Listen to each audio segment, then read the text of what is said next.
All right, welcome to 27 Pilots webinar for startups. My name is Sylvia. I hope there's already a couple of people joining us. I'll wait maybe a minute for the rest to join us.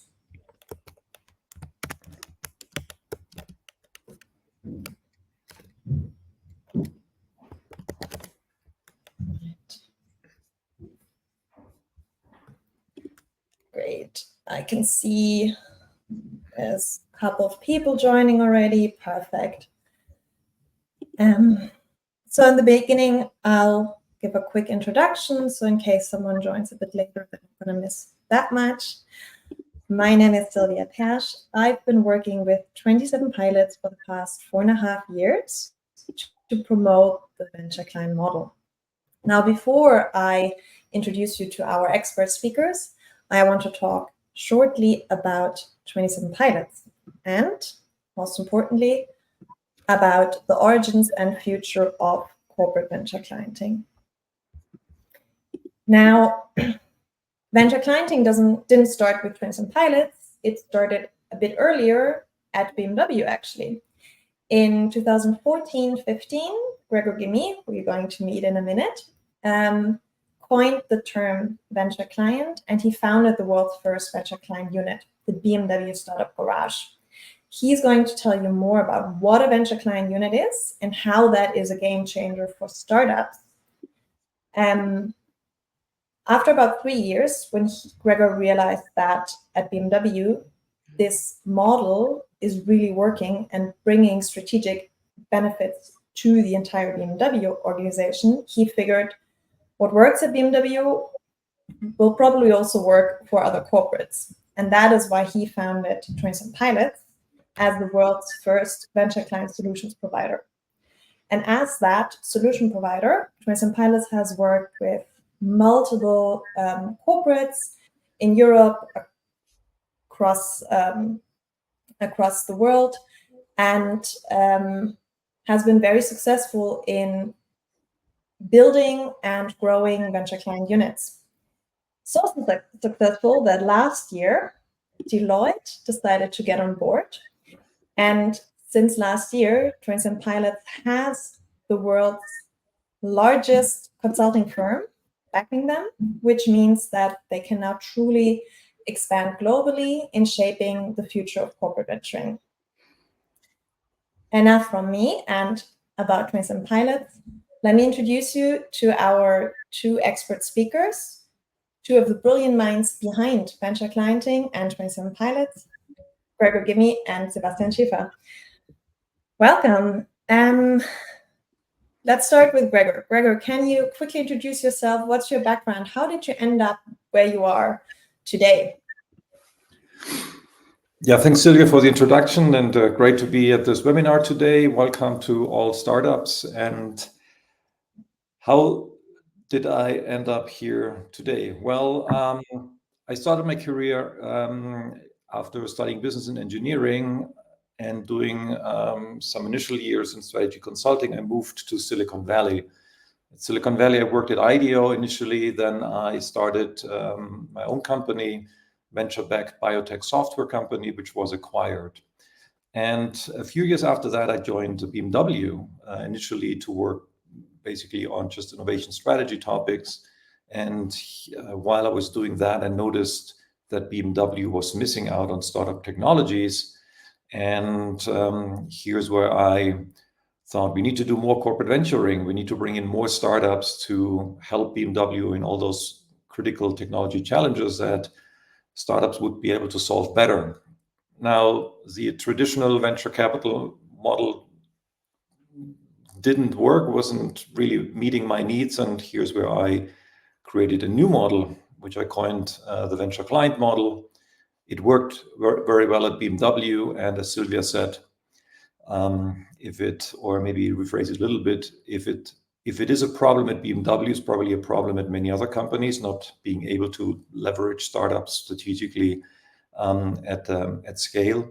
And here's where I decided to create 27 Pilots in 2018. And I'm rolling out and making the venture client model known as a better way of corporate venturing ever since. Great. Now, Sebastian, you joined 27 Pilots a couple of years ago, and since then you've actually set up a very own area within 27 Pilots, the strategy and structure spot. Can you tell us a little bit about your background and what it is that you do at 27 Pilots? Sure. So thanks for having me, first of all.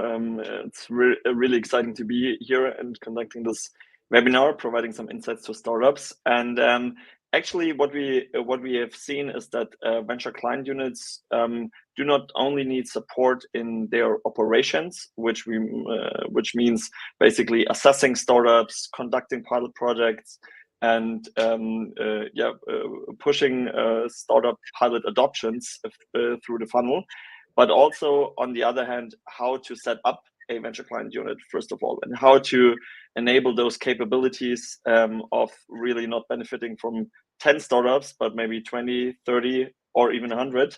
And this is what we mean by strategy and structure. So giving those venture client units that we set up from scratch a dedicated strategy, also structural integrations in terms of, for example, alignment with the procurement department, but also we're giving advice to venture client units that may already in the market for quite some time, and now provide them some insights on how to scale to make more startup adoptions happening. And that's what I'm doing since 2022. And I think my study programs, you can see it here along LMU, Technical University of Munich, and Stanford enabled me to do so. And looking forward to giving some startups here insights to our process and how they can benefit from venture clients. Perfect, great. And I love the last sentence, because we've talked quite a bit about what 27 Pilots does for corporates, but today's webinar is really about what venture clients and what the venture client model does for startups. And Gregor and Sebastian are going to guide us through why and how venture clients are significantly better than traditional clients for the success of your startup. And we are going to give hands-on advice on how to really position yourself to be in the best position to really gain long-term contracts with top venture clients. But before that, I think it's good that we talk a little bit about the terms itself, about what corporate venturing is, what venture clients are, how they're different to traditional clients, where that whole terminology comes from. And with that, I want to ask Gregor to give us a bit of a background on what is corporate venturing, really. Mm-hmm. Yes, when we talk about why or of venture clienting, and we always need to ask ourselves first, what is corporate venturing, and how is that related to you guys, to the startups. Now, the official definition of corporate venturing has really two parts. One is what is the goal, and the other is what is the activity behind that goal. I want to emphasize on the goal. So corporate venturing is an invention really of a vehicle. It's an invention by corporations that needed to have a vehicle, meaning a tool, that would allow them to gain strategic advantages or competitive advantages from startup innovations. And that's a definition from the, let's say, late 90s, early 2000s, because already back then, corporates knew that the cutting edge technologies of the future are being born and developed and in the startup ecosystem, and you needed to be able to use and leverage those technologies. So how do you do that? Well, you create a corporate venturing vehicle in order to obtain access to those technologies. Now, back then and even today, corporate venturing, the activity behind really is corporate venture capital, meaning the vehicle that management chose to adopt was to say, well, we act like a private venture capitalist. So the investment model, I invest a minority stake. That's my model I'm going to use. I'm doing a minority investment in startups, just like a private venture capitalist would do, and this investment would then lead to the strategic benefit. That's the definition. Now, on the next slide, I'm visualizing this. So this is kind of how it looks, right? There is the startup to the left. The red piece is the innovation and technology, new technology that really makes an impact on a corporate product, on a process, on manufacturing, on many of those challenges that corporates are facing. Now, what a CVC, a corporate venture capitalist, in this corporate venturing model does is they first do an equity transfer, like they acquire a minority non-controlling stake of the that's associated to a financial goal, and that financial goal is mainly not to lose money, right? They don't have a financial goal of maximizing returns, but they have obviously a goal of not losing capital. And after that first transaction, there's another transaction, which we call the innovation transfer. And that's a strategic tool. So transferring the innovation into the company so that the corporate users can apply this technology into their product, into the processes, and through that gain an advantage, right? This is the basic model or the traditional model of corporate venturing that is driven by this investment activity. Now, what I did way back then in BMW is I thought, well, in order to obtain that core objective of obtaining the strategic benefit, do I really need capital as an intermediary? Do I need to put a capital first with all the huge capital costs and risks associated with it? And if I need it, yes, then it's needed. But if not, it would really free up resources on the corporate side for the innovation transfer, right? And here's where I said, well, we also probably need to maybe change the definition or let's say the wording, and not call it venture capital or corporate venture capital, but really corporate venture client. So as it's driven by the needs and the processes are 100% focused on meeting the needs of internal corporate users or clients that would then seek startup technologies in the case that those technologies are unique and really can provide a strong benefit. Now, that's the definition of venture client, which is a form of corporate venturing that's driven that works without capital, without the requirement to invest. Now, obviously, corporates have been buying from startups ever since always, right? Since the 70s. I mean, buying from startups and being a venture client, is not that new. But that didn't work really well because, buying from a startup was not something a corporate was actually really able to do. And it was very hard for startup to actually sell to a corporate, because corporates are many times in a heavily regulated industry. They need to be very, very careful about risk. So you can't just sell a sensor to a BMW and then, oh, this is an innovative sensor, I just invented it at MIT. Well, if that sensor doesn't work in the car, that obviously means risk. So becoming a supplier and actually becoming a technology supplier for a big corporate is a challenge. Now, here's where we need to go to the next slide, please. One more. Here's where I said we need a venture client unit, right? So just being a venture client without a unit doesn't work. And creating a unit meant primarily a dedicated team, specialized in venture client activities, and a dedicated process. Really not the general process that was used to transfer innovations from, let's say, other big corporations. And also resources, right? You need a specific budget, and you also need a specific set of KPIs and decision systems. When do I say yes or no to a startup, for example? What is what is an important need? What is a not so important need, correct? So all those elements that then allow you to be good in an activity is I bundle that into a venture client unit. And as you can see on the right, today many large corporates have adopted this model. from beyond BMW, so also at Siemens, Holcim, Bosch. But as of today, it goes as far as Japan, where the venture client model is being adopted by leading companies, for example, like Fuji in the semiconductors industries, as the tool to benefit from startups strategically. So on the next slide, very few words about the workings, right? So what you see here is that the venture client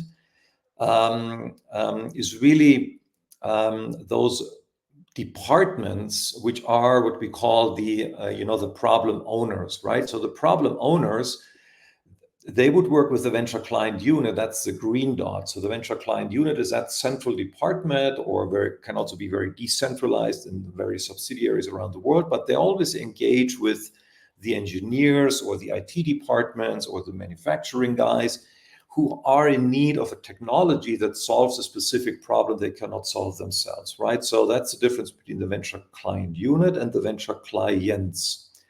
And what happens, or what's kind of like the goal behind this, is that the venture clients, through a specific process that we have evolved and matured and refined over the last really 10 years since I designed the first process at BMW, is to engage or become a long-term partner of the startup and, for example, license the technology, but obviously also to do an M&A acquisition, right? Because sometimes you want to be the exclusive client. And if you want to be the only user that has access to this technology, this is when you acquire a startup, which, every startup knows that, this is the so-called, M&A exit, where you join the large corporations with your technology, and then the technology is then used exclusively within the realms of that company. And as mentioned before, this approach is really now has been adopted by leading companies, also across many industries. So it's not only in industrial companies. It's like cars or aerospace. It's also getting its way into financial services. Like large insurance companies or large banks are also starting to adopt and use this model in order to access technologies from startups. Now, over the last 10 years since I started, this terminology, venture client, and created this model and the first unit around it, I'm many times asked, so what's in it for startups? And, having done my years in technology startups myself in Silicon Valley, where the main question always was, show me your clients, who are your clients, and show me your revenue. I'm always a little bit baffled by this questions, why is a venture client relevant? So clients are relevant. I think every startup knows that, and the VCs know that too.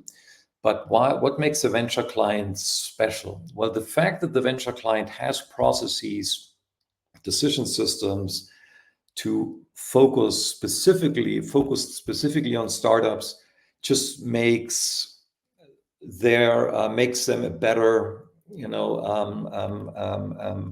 a better partner for every startup and VC. So first and foremost, the decision to make a purchase and to do an adoption is much faster. So we see in corporates that many times it takes 2, 3, 4 years to get to the first real purchase order, to the first real purchase usage, right?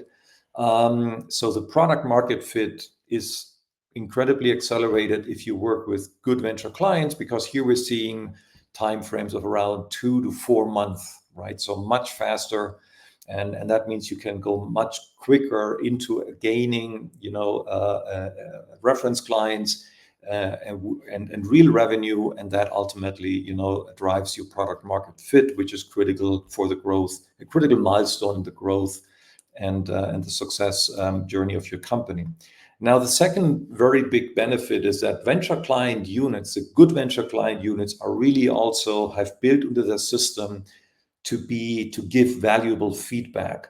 Not every startup product would work right away, obviously, but obviously the core IP, the core of the product, if that's good and especially unique, then this feedback from the client helps you shape your and refine your product also for other clients. And good venture client units really have built that into the system to provide this type of feedback, because it really just strengthens this kind of win-win mission that the venture client unit has. Now, the other important thing is many times you have access to exclusive resources that you wouldn't be able to have as a startup itself. For example, if you are in the automotive sector or in the aerospace sector, well, an Airbus or a BMW, they would have, for example, testing resources that allow you to test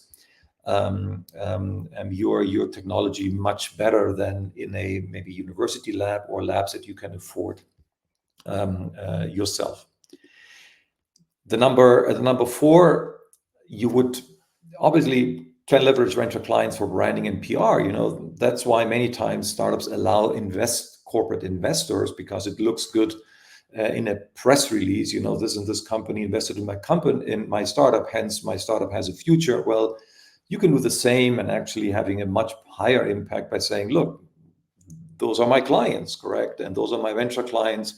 And this will help you also with your brand growth.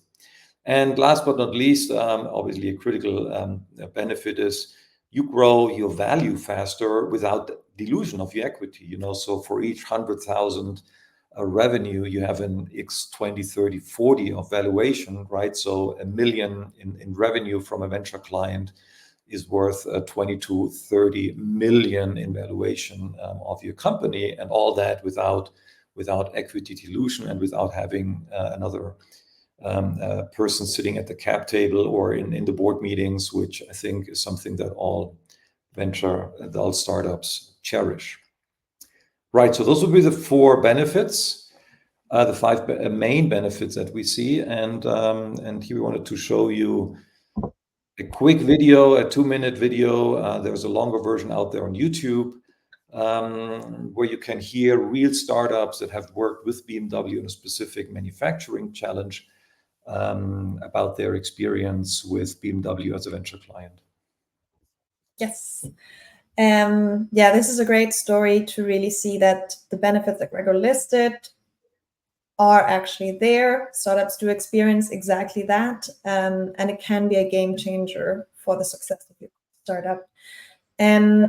Before I share the video, just a quick note to the audience. Please feel free to use the comment function if you have any questions. I already see the first question here. We're going to address all of the questions in the Q&A at the end. So feel free just to type in whatever comes to mind, whatever you want to know. All right, then let's listen to this BMW Startup Garage success story. Project with an OEM probably have never been done before. Nobody has tried that before, what we are doing. 2 startups working on a single project with an OEM probably have never been done before. Automated driving in the plant is a function that allows us to maneuver our customer cars driverless inside our plants to drive them from A to B. We did it completely different to what you might know from autonomous driving. We don't use any sensors from the vehicles, but what we did is we installed sensors along the driving tracks to remote control cars inside the plants. So for the development, we had 2 startups on board. So Robotics, they are from South Korea. They are experts in LiDAR perception software. And the second startup, it's called Embotech from Switzerland, who were very experienced in the motion planning software. Those 2 startups, they seem to be the very edge of technology for this very unique functionality. The Startup Garage, they helped us a lot, screening the whole market for companies who are able to deliver what we were searching for. BMW Startup Garage really helped us to understand what it is to work with a big OEM like BMW, and they helped us to be integrated into the purchasing system in a very short amount of time. You have to imagine at the beginning, when you're a small startup, you're talking to a giant, and very often they want all the IP for anything you do. That was extremely different at BMW. So kind of, we do not want your IP, we just want to test your capabilities, and we're going to license it at fair conditions, which showed us that it is really a fair game. Now we are at the edge of entering the real testing phase in planting, I think. I'm really optimistic that we will get to do it complete driverless and automated by somewhere in 2023. It's clear this is world-class technology, and if you do deliver on that, there are endless opportunities to grow and to scale as a startup. It is going to be my personal and the company's biggest legacy to work with BMW, because it is the single most important step for a small startup like us.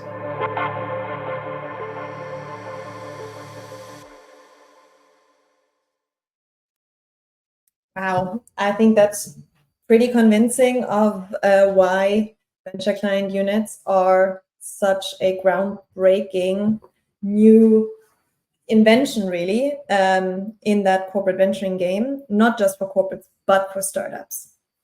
And I think what probably startups really want to know is, how does it work in practice, and what can you do to really succeed? And for that, Sebastian is going to lead us through the process. And let me see. Yes. And explain how startups succeed with corporate venture clients. Exactly. Thank you very much. And yeah, I think I like this BMW success story in particular because it addresses some challenges that startups might have during the process working with corporations. And yeah, the answer to this question is actually how startups succeed with corporate venture clients is also with a dedicated venture client process. And we, as Gregor said, as a venture client unit, developed this process over time, iterated it, and therefore we are confident to say that this process really shortens the time from problem identification to the actual piloting of a startup solution until the ultimate adoption significantly. And that's how you can actually benefit from as a startup. So coming to the process itself, we always have those 5 phases in mind. And I want to quickly guide you through those phases and also highlight to you what you can take care of as a startup to increase your adoption likelihood and ultimately scale, as you have seen with those startups in the success story. So we are having these phases: discover, assess, buy, pilot, adopt, meaning we always start with a problem, a dedicated problem owner, like Gregor said, that's in the business, has a particular problem, and we want to find the best startup solution for that. Meaning we are sourcing startups out there in the global startup ecosystem and bringing those to the next stage, the assess phase. As said, the ambition is to find the leading startup solution. So we assess jointly with the business unit what is the best startup for this particular use case. If we have decided so, we're gonna go into the buy stage, actually buying like a first pilot project, and then bringing that to the pilot stage and piloting the startup solution for the first time, and then ideally the venture client units, as you have seen, for example, the BMW Startup Garage, Open Bosch, support the problem owner also in the adoption phase. So what can you do in those phases as a startup?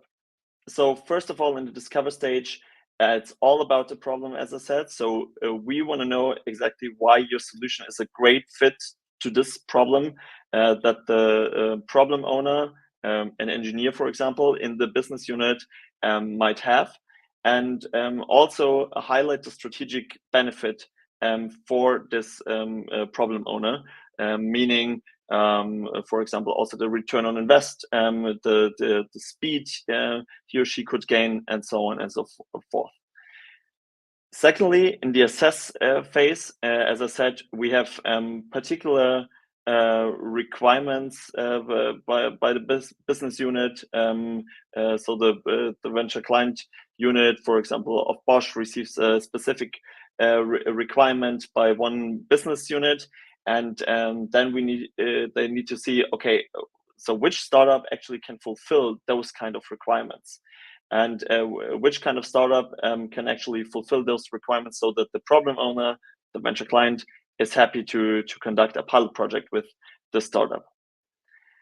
Thirdly, in the buy stage, make sure that your solution is purchased by the real problem owner. So I know sometimes you probably experience that it's a high-level management initiative, but actually what the venture client unit aims for is to find the engineer actually using your startup solution and actually applying this to a real use case. So therefore, that's really important. And then we come to what's one of the most important steps for you as a startup, the piloting. And it may sound obvious, but don't fuck it up. What we mean by that, don't boil the ocean in a pilot project. Don't conduct any kind of piloting or POC that you're not asked for. Be the expert and deliver on what you have promised in the buy phase, and that increase your likelihood significantly to the adoption. And what we mean by adoption is also showcase your success, what you have done in the pilot project with the venture client, and scale your solution ideally across the whole company. So that was on the very high level some examples. I want to give in the next slides, so to speak, for each of those phases. Before we deep dive into each of these phases, I would love to ask the audience if this process, especially the startups here, does this process look familiar? Have you seen that when you were working with corporate clients? Have you seen a different type of process? And I would love to get the feedback if this is what you have experienced as well. And now back to Sebastian. Let us know how they can succeed in each stage. Yeah, that's actually a really good point, Sylvie, because that's one key recommendation we can also hand out to the startups out there. Ask, whenever you have a company you want to work with, ask whether they have a specific process when it comes to purchasing and using startup technology. The process might look a little bit different, sometimes has another wording. This is what we have experienced as a best practice. But in general, I can always recommend ask the company you want to work with whether they have such a specific process. And as I said, coming to the phases a little bit more specifically. So as I said, the discover stage is always about the problem solution fit. So if there's a dedicated problem by a business unit, the venture client unit seeks to source the best startup technologies. And what we need by you guys is actually a comprehensive insight in your product, meaning give us the characteristics, what your product can actually do. Also provide insights, for example, like I showcased here with this oil sensor. Do you fulfill any ISO standards? Do you fulfill any IP security class standards? Whether you provide an API to SAP, for example, and so on and so forth. That's really key for us in the venture client units to assess your startup solution and identify you as relevant. Secondly, strong branding and multi-channel communication is key. Sometimes it's in the beginning, it might not clear for the venture client, okay, is this relevant for my industry and so on. So we recommend to, for example, launch some white papers, also showcase your industries, also show some success cases that you have done so that this can be investigated. And thirdly, also showcase your references. So as I said, sometimes, for example, if a venture client is active in the insurance industry, They want to see, okay, are there any references from other corporations? Can they be applied to my use case, and so on and so forth? So therefore, strong references are key, and also a quality assurance gate, so to speak. So if it works at another client, it might also work at the client specifically that has a use case at hand. And lastly, and I think that's a really important point, and also changed some of the paradigms the corporates we're working in. So corporates are not active solely in Silicon Valley and Israel to identifying startups. It's actually via databases. Showcasing some of them here: Traction, PitchBook. So if you're a good startup, make sure that you can be found in those databases, because that's actually how the solutions can be identified for a particular problem. And if you're listed in those databases, we are sure that also the venture client unit can find you for the specific use case. Which may be a smart comment. In the past, it was all about, this thing about apply here, correct? Application-driven corporate venturing. And this is totally old school, and good venture clients, they will find you. They won't wait for you to apply. So you need to be able to be found. And you don't have to go around and see what venture client unit website is having, I don't know what challenge to apply for, correct? So being in a good, relevant database is critical. And those are two of the most relevant ones. Crunchbase, for example, is just not enough any longer. Yeah, true. Good point. All right. And if the venture client actually identified you as relevant, then it comes to the assess stage. So reducing the funnel, only a couple of startups left that are going to be assessed for the use case. And here we can strongly recommend provide your unique selling proposition data for the in-depth assessment. So, for example, what's your data accuracy that you can achieve? In what kind of speed can you achieve a certain calculation? What kind of integrations do you offer to corporate software like Microsoft, Slack, Salesforce, and so on and so forth? So highlight those, and highlight those specifically relevant for the use case. And that's also leading to the next point, what venture clients and specifically the venture client unit conducts is demonstrations, meaning demos. And this is not a sales pitch. This is a technical demonstration from your side on what your product is actually capable to do. And therefore, prepare it well and really customize it to the specific use case. So we often see startups want to boil the ocean in those demos, showcasing every kind of feature, what they have in stock. And we can recommend that for a venture client, for the business, they only care about their specific use case. So showcase this specific feature, maybe one success story that you have conducted in this for this use case. And then this increases the likelihood of going to the next stage. And lastly, also showcase the return on invest, meaning what your solution, what needs to be done in order to integrate your solution, how much effort is needed, but also on the other hand, how much can you gain the venture client? So is it a cost saving? Is it a revenue gain? And also how much is really beneficial to also then relating this to the adopt stage, increase the likelihood for the adoption and for a successful piloting.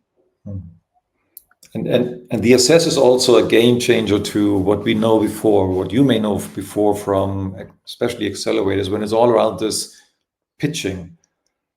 Pitch your startup in 10 minutes, and if you can't pitch it in 10, no, in 5, no, in 3 minutes, you're out.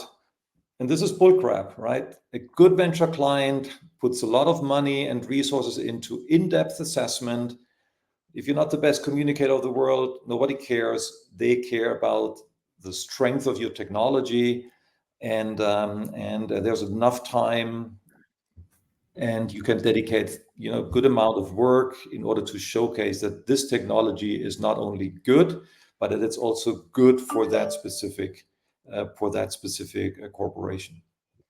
Mhm. And I think this maybe answers one question that came up in the comments, which is if the companies who have adopted the venture client model are looking at strategic returns or financial returns, the fact that they're looking at the technological fit and not just on the return on investment already showcases it's really about the technological transfer. But maybe Gregor, Sebastian, you can add a couple of words here to answer this question.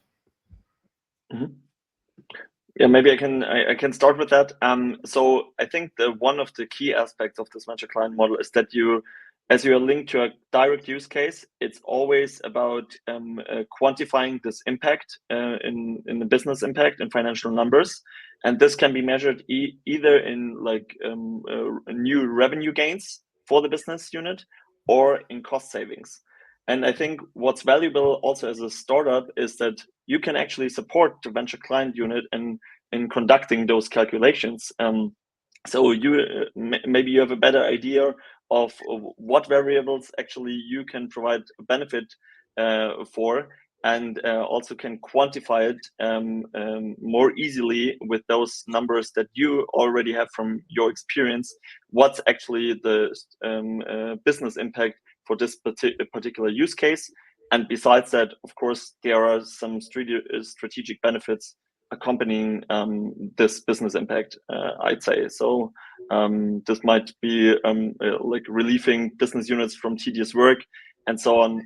That's also, I think, the strategic benefits that come naturally along with this business impact. Yeah, and to add to this, you are very well trained in defining a business case, because that's what leads you to venture capital, right? There's no venture capitalist who says, oh, this is cool technology, let's invest. They will always ask, what is a client going to pay for that? What's the return of investment of your client when they use your technology? At least the good VCs will ask you that question. So you have this information. So use that information as an argument and also as a way of making decision processes faster at the venture client unit by saying, okay, those are the calculations that we've been doing. Now let's start adapting these a little bit, because every company is different. But in general terms, we see an XYZ return on investment when our users, our clients, apply our technology. Yep. All right. Leading to this next phase. Ideally, the venture client has selected and is able to select after your product demo use for a pilot project. Then we are moving on to the next phase, the buy phase. And this is not about building a minimum viable product with new fancy interfaces, APIs, and so on. We are talking about the buy phase as a minimum viable purchase. So what this means is the following. So we strongly encourage you to not generate any kind of IP in the pilot project. So we have seen that the venture clients and the startup run in a lot of legal issues at first, and secondly, it takes a lot of time if you put in some extra development efforts and so on, and run into a 8 to 12 months long POC. You want to showcase that your solution works at the venture client quickly and immediately, plug and play. So then you can think about those additional efforts in the adoption. The second point I want to make here is that the data ownership is at the venture client, meaning that it's not about integrating any kind of live data in the pilot stage. We recommend always using some historical data set so that you can showcase with your off-the-shelf solution, hey, this really works, I can you can compare it to your internal KPIs, and I guarantee you here's a improvement of X. So that's very important in terms of data ownership, and also then you don't run into any kind of legal issues here.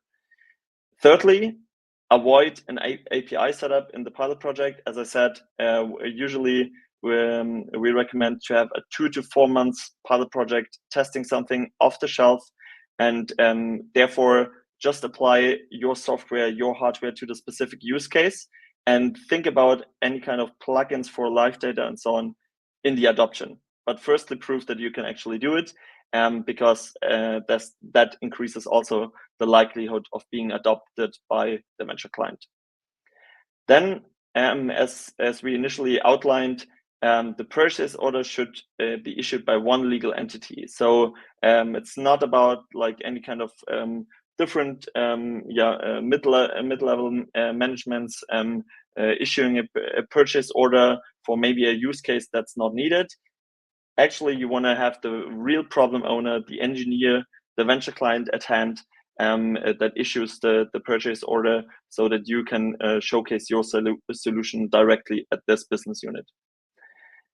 Then we also recommend to stick to the standard NDA and terms and conditions, because those terms and conditions usually only apply for the duration of the pilot project, saying that you can directly move forward, showcase what you can do in a pilot project, and then negotiating additional terms, extra general terms and conditions requirements that you might have in the adoption, because then this is going over to serial procurement, and that's then another story, but you have the best position after showcasing what your technology can actually do.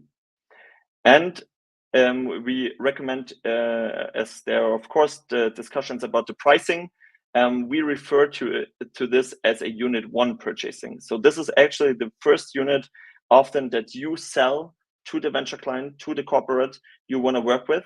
And therefore, of course, you will get reimbursed for your efforts, but this is at this stage not a huge revenue case. But it equips you for the best position for the adoption, because if you can showcase that your solution works, then this pilot project will move for sure to serial procurement, and then you can renegotiate, okay, what are our software licenses, for how many users, for how long, and so on. And then you can discuss all that, but first prove that your technology can work. And similar to the previous question about the business impact, you can support here. So with your experience, drive the definition of a compelling pilot project. So showcase what kind of objectives can be achieved within this 2 to 4 months pilot phase. Also what you need as a sort of like data input, for example, from the venture client. Showcase any kind of obligations that each party has, and very, very important, showcase and define together with the venture client a success criteria that you can actually also fulfill. So this means also KPIs, that you can achieve a certain accuracy rate, that you can actually measure certain data, that you can integrate a certain data format, whatever, but it should be a tangible success criteria, tangible KPI, and that is going to be listed in the request for proposal. And then you're very well equipped for the pilot project. And if this is going through purchasing, you end up in this phase. And just very briefly, as we said, be the expert, not the fool. You just need to showcase what your technology can do for this particular use case. As I said, don't boil the ocean. Verify the technical viability according to success criteria outlined in the request for proposal. Also, and I think this seems of course quite natural, but it's very important to stick to the project plan. So exactly fulfill the milestones. Do not do anything fancy around it. Just fulfill what you agree to in the RFP. And of course, no intellectual property generation, as we previously discussed. And a last point that I want to make here is that you can also support and prepare the adoption. Not only by sticking, as I said, to the project plan, fulfilling those KPIs, but actually, if you see maybe after a second milestone together with the business unit, hey, our solution can actually provide this benefit, the venture client is happy, the problem owner is happy, you can then, for example, ask the venture client unit, ask your corporate, is there something where we can showcase this pilot?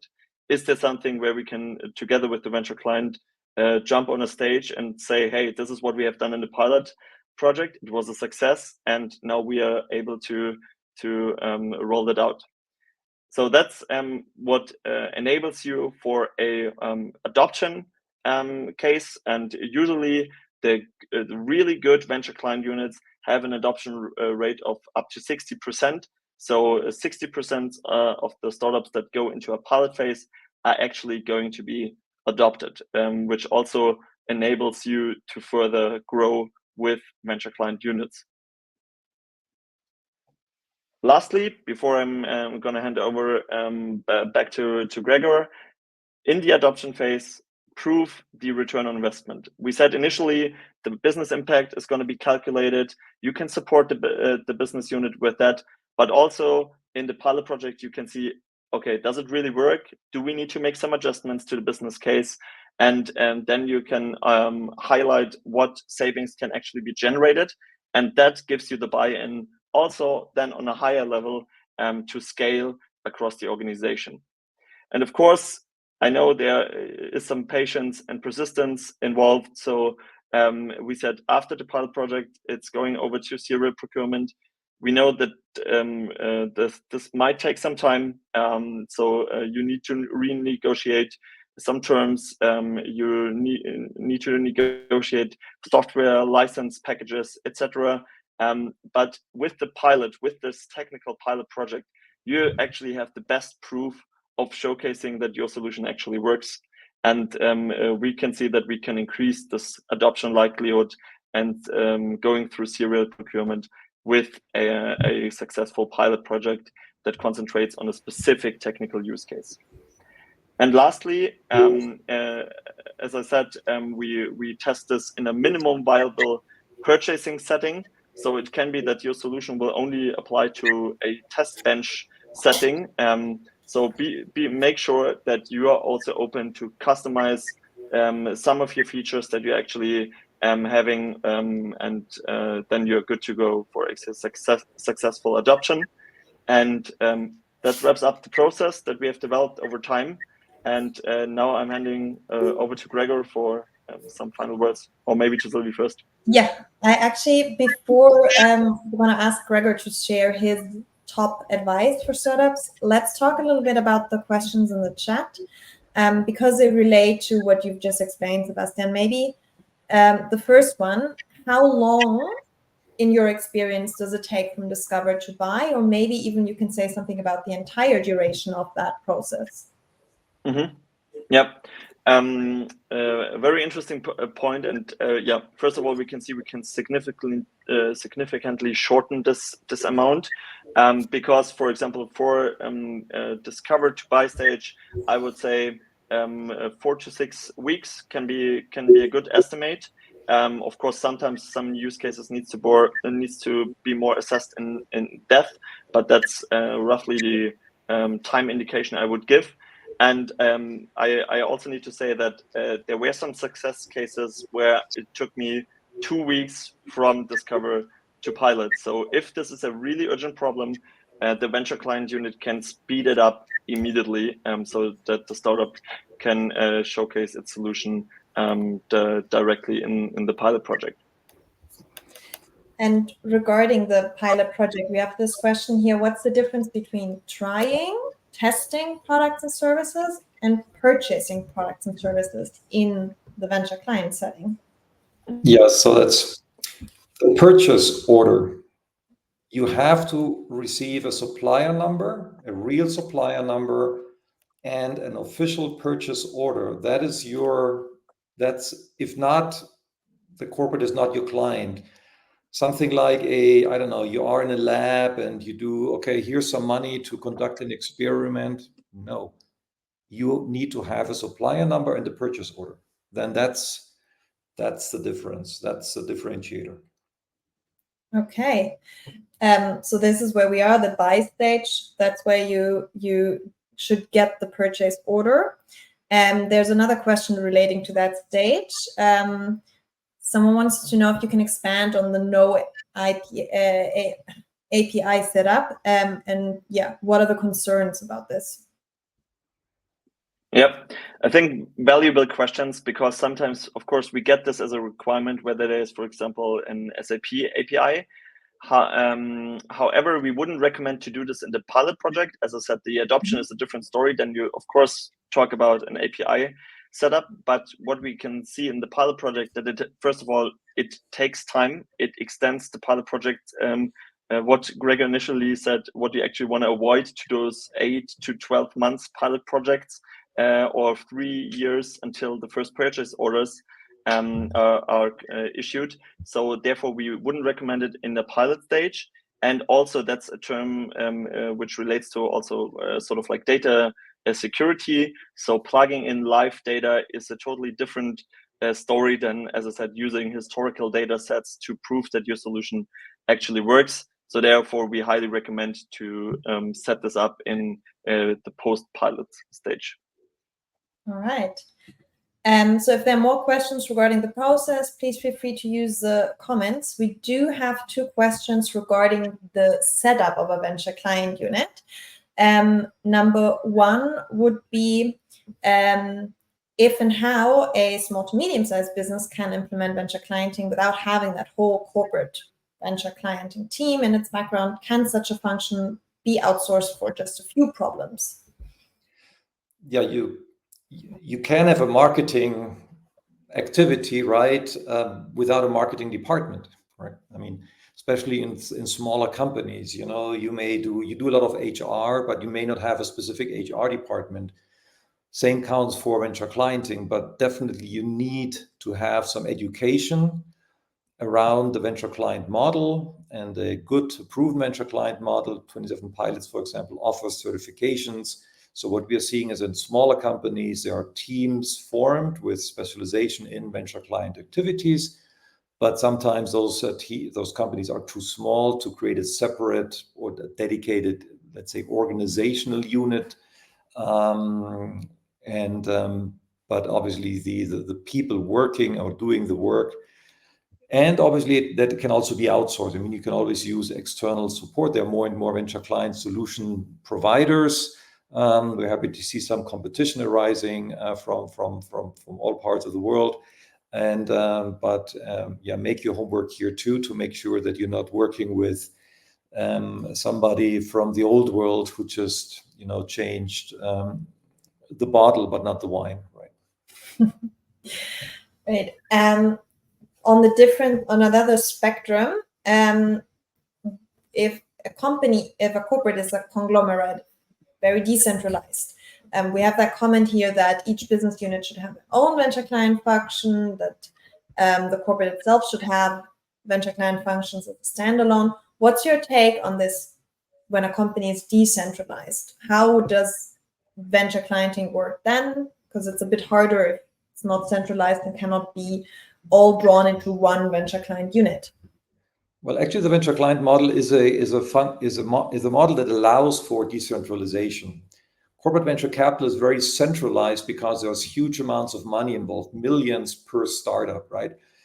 And what we're seeing is that highly decentralized corporations like Bosch, for example, they have multiple venture client units, even with their own brands, but they all follow the same basic core process, which then allows for synergies among those subsidiary venture client units, and also of benefit for the startup. And so we definitely recommend for large conglomerates, multinational corporations, to have a center of competence at the headquarters that guides strategy, makes sure that there's a master process, that everybody follows, that there's master technology to guide the activities of a venture clienting across a corporation. But then each country or each, let's say, subsidiary can have their own should have their own venture client unit team to then serve the more local needs of the subsidiary in that country or for a specific product area. Yeah, and specifically talking at startups, we're just addressing today in this webinar, it's not about reaching the regional startup ecosystem. It's really about reaching the global ecosystem. So of course, it's great to have these regional hubs, but also always having that central address where every startup from anywhere in the world can knock on the door and make sure to get that entrance in is important, because otherwise there might be the idea of just focusing on the regional startup ecosystem and not really working with the best and drawing out the most benefits that you could. Yeah, the regional venture client unit still need to globally source the startup. The regional venture client unit addresses the regional local problems, but the sourcing is always global because you want to have the best startup of the world, which sometimes has to be a local startup out of, let's say, regulations. But decentralizing a venture client unit is about addressing the local problems, but obviously again with the global supply of startups. So we're actually a bit over already. We do have one last question. It's more a question of opinion, maybe. We have a question, especially to Gregor. Do you consider the recent Apple ChatGPT deal as a corporate venture client deal? Yes, of course. And it's a great, and obviously the first major client of ChatGPT was Microsoft. And look at how many billions Microsoft made by implementing ChatGPT technology first, just in, let's say, also market share of Bing. And also in terms of valuation, just remember that when Sam Altman from ChatGPT was fired for like a week, right? On a Friday afternoon, you all remember, in the last half hour on Wall Street, the Microsoft stock declined 1.7%. So that's billions that Microsoft lost in value because investors got scared of the fact that Microsoft would not be able to leverage OpenAI technology for much longer, and they punished that immediately, right? So, and yes, Apple and every company who works with ChatGPT, a startup to us ends up being a startup in the moment of an IPO or an acquisition, correct? This is when the startup ends its startup stage, right? Okay, we're already over time, but I would love to end this webinar with Gregor. You've been in both shoes. You've been a founder, you've been a head of a venture client unit. Can you summarize your key takeaways, your top advice for startups wanting to succeed with venture clients? Yes. First and foremost, when you hear venture client, think about that those are your special early adopters of your technology that are critical for fast product market fit without dilution.